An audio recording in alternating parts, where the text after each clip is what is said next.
the other thing I'd like to bring up, if I may, yes, is the way you are now referring to Andrew Windsor. Yes, is that incorrect? That is absolutely incorrect. What should it be? Whatever you think about him, his correct title is His Royal Highness Prince Andrew. The paedophile's friend. And it's the same with Meghan.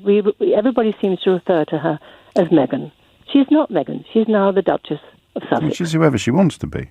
No, she's not. Yes, That's her is. title. Okay, can I say His Royal Highness Prince Andrew, the paedophile's friend? How many friends have you got that may have done silly things or bad things? None that have been jailed for it, Muffy. How many have you got? None that have been jailed, but I've had a number that have done silly things. You think that raping teenage girls gets filed under silly things? No, absolutely not. I think you've delighted us for long absolutely enough. Not. Alex is in Camden. Alex, what would you like to say?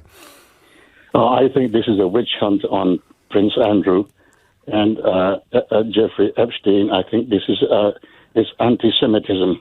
I think Jeffrey Good Epstein grief, I thought the last innocent. call was mad. Amanda is in Datchet. Amanda, what would you like to say?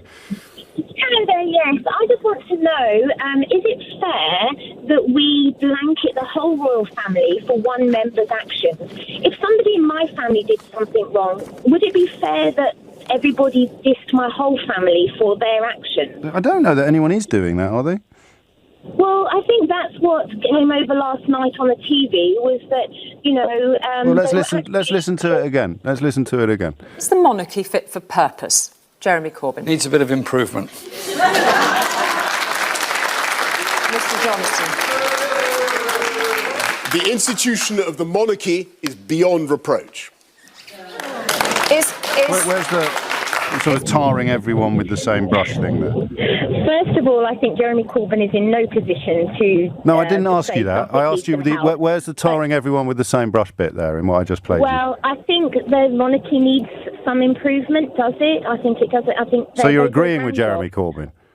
I agree that... No, I don't think the monarchy needs some improvement. You don't think they should get rid of the man who hangs out with paedophiles? So tell me, if you are a friend... I'm asking you questions. Would the monarchy be improved by getting rid of a member who hangs around with paedophiles? No. Right. This is a fascinating phone-in, and I'd just like you to expand on that. So if you were friends with a paedophile, you don't think that your status would be improved by not being friends with them anymore? I think you have to look at the whole picture. I am. Am I friends with the paedophile because he's a paedophile, or am I a friend with a friend? Here you are on the radio. Here you actually are on the radio, talking about the various circumstances in which you could be friends with a paedophile. I bet you didn't think this was going to happen when you woke up this morning, did you? Do you want to let me finish? Not really. Okay, then there's no point me phoning in. I don't like talking to people who can be friends with paedophiles, actually, or people who split hairs over it. But it's good that you agreed with Jeremy Corbyn. I bet you weren't expecting to do that when you woke up this morning either. Hey, everyone. Welcome back to Sussexes Squad. You already know what time it is, because apparently there are still people in 2025 who can go on live radio and defend Prince Andrew. The man best known not for royal duties, but for his friendship with one of the most infamous predators in modern history, Jeffrey Epstein. But wait, the same people who excuse that behaviour are the ones who lose their minds over Meghan wearing nail polish that's slightly too dark. You can't make this up. So picture this. A radio host asks a pretty simple question. Should we still refer to him as Prince Andrew? Seems easy, right? But then one guest goes, oh no, his title is His Royal Highness Prince Andrew, the Duke of York. Excuse me, come again? His Royal Highness? The man whose name is now practically a synonym for royal disgrace? Let's be real, the only HRH he deserves now is his reprehensible history. And while we're on the subject, it's interesting how these same defenders always have something nasty to say about Meghan. She's not Meghan, they huff. She's the Duchess of Sussex. Oh, so titles suddenly matter? Funny, because the same people who insist on calling Andrew by his full royal title are the ones who refuse to acknowledge Meghan's actual one. They'll twist royal protocol to protect a man accused of hanging out with predators. But when it's Meghan, suddenly she's just that actress. Make it make sense. Then comes the wild part.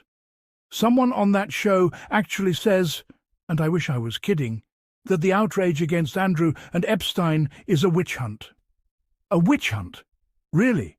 So the royal with a friendship bracelet from Epstein is a victim, but Meghan, who just wanted peace and privacy, is a villain.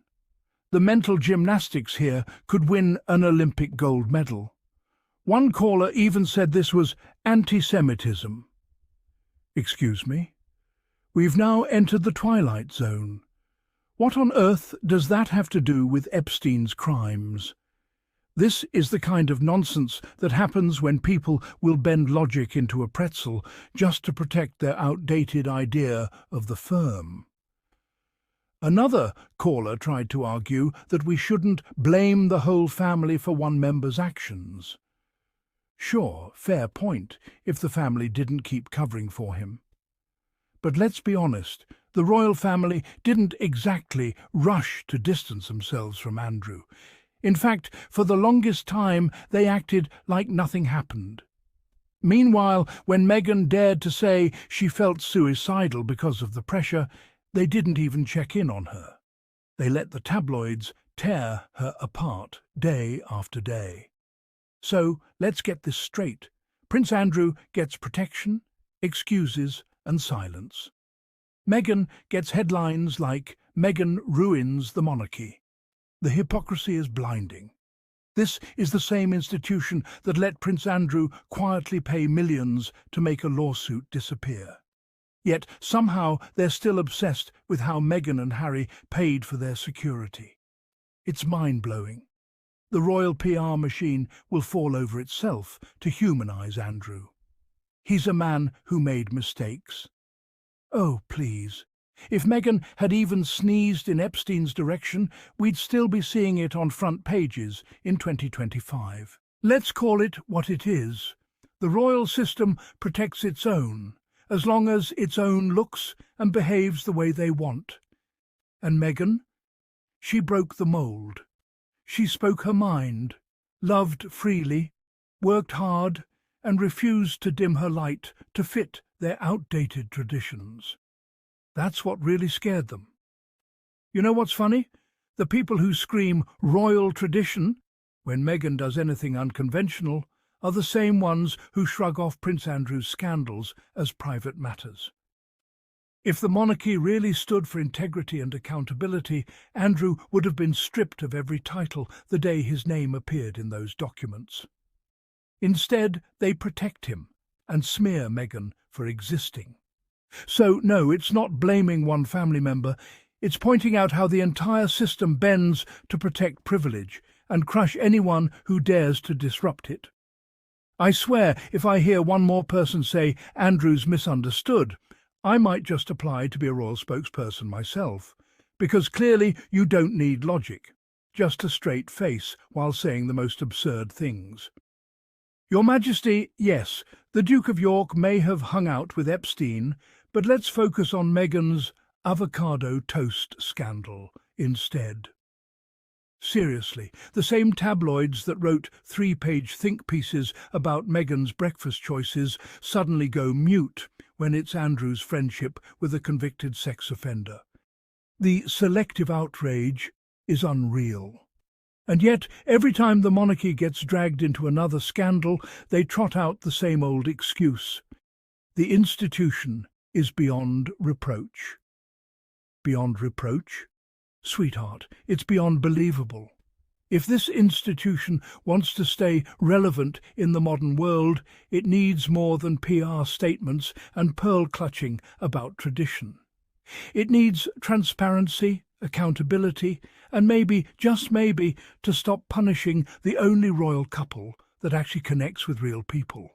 Because, like it or not, Harry and Meghan Sussex are the future face of compassion, modernity, and progress. And the louder their critics get, the more obvious it becomes. They're threatened by change.